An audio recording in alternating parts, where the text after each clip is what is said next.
Okay girls, rule of divisibility for 2. Rule of divisibility, actually we use this rule in HCF, LCM when we see a number and we want to know whether the number is divisible by 2 or not, whether it is dividing by 2 or not. We use these rules and these are very beneficial when especially we are doing long divisions, when we are doing LCM, HCF, we want to know which table we will be writing, and for that these rules are very helpful. So learn them, do not just copy them, learn them and try to use them, and believe me, they are very beneficial, because then again and again you do not have to use your rough work column to see whether this number goes in 2, whether this number goes in 3 or 5. So these rules are very beneficial. Moving on to the first rule. It says the digit in the ones place must be a multiple of 2.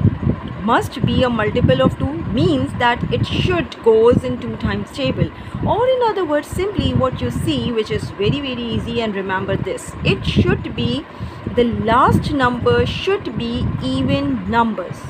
If the last number is even number, then the number is divisible by 2. For instance, this example is given in your book. I am explaining it to you another example. For instance, take a look that this is such a big number.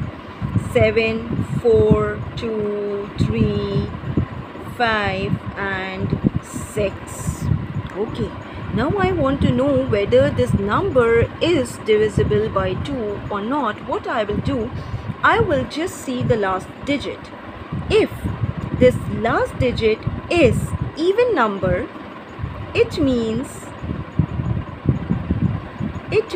that this whole number is divisible by 2.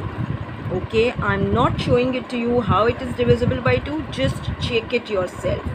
Make a division box, write the whole number inside 7, 4, 2, 3, 5, 6 and check it whether it will solve completely or not. It will solve completely. Why? Because the last digit is even.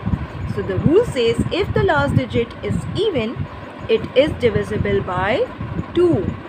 It will go in 2 times table. Okay.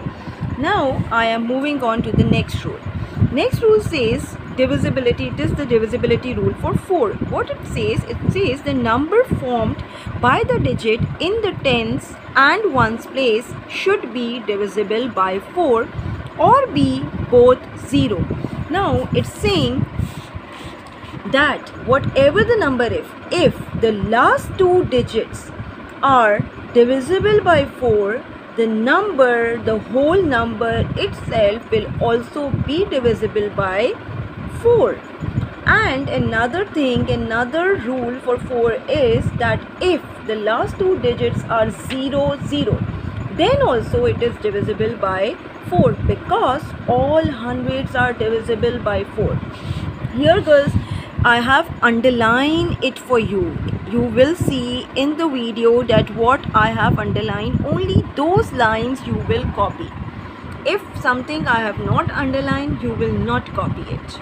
Okay? Whatever I have underlined, only those things you will copy in your arithmetic copies from this book. Okay. Take another look. For instance, this is the number 6, 5, 3, 2. Now I want to know whether this number is divisible by 4 or not. What I will do, I will just use the divisibility rule. Divisibility of 4 says that these last 2 digits should be divisible by 4, or simply they should go in 4 times table. 32 goes in 4 times table. Yes, I know my 4 times table. It goes in 4 times table. 4 8s are 32. It means 6532 is also divisible by 4. Why? Because the last 2 digits goes in 4 times table, and that's what the rule says. Okay, I hope this is clear to you. Another example, if I want to know 7, 4, 0, 0. This number goes in 4 times table or not? Yes, it goes, because the 4 divisibility rule says that last 2 digits, if they are double zero, then also the number is divisible by 4. It means 7400 will also goes in 4 times table. Okay, I hope this rule is clear to you.